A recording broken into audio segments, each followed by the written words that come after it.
Григорьевича, кандидата в депутаты Государственной Думы Федерального собрания Российской Федерации. Пожалуйста. Спасибо за предоставленное слово. Хотелось бы обратить внимание на слова сотрудников правового отдела о том, что в отношении меня нет судебного решения, по которому я считаюсь экстремистом. Нет такого решения. По поводу вышеперечисленных организаций экстремистских, в которых якобы я состою. Так вот, я в них не состою.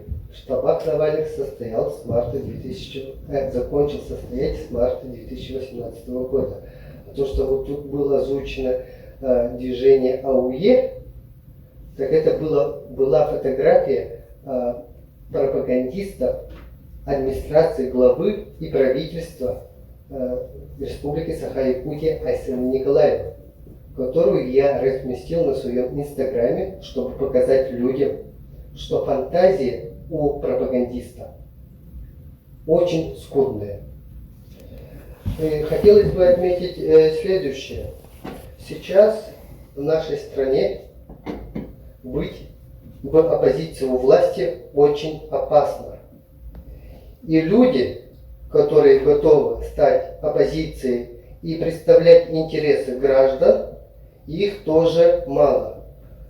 У людей есть право выбирать кандидатов от власти либо от оппозиции.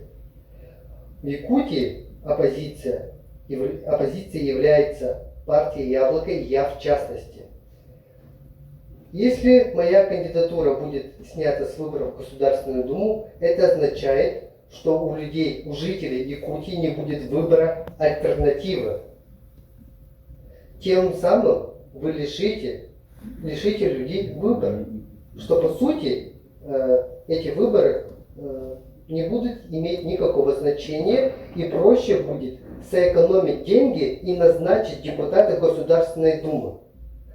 Если моя кандидатура будет снята по голословным обвинениям, совершенно необоснованным, я буду вынужден выйти на одиночный пикет на площадь Ленина с сухой голодовкой и стоять там до тех пор, пока моя кандидатура не будет восстановлена или пока я не умру.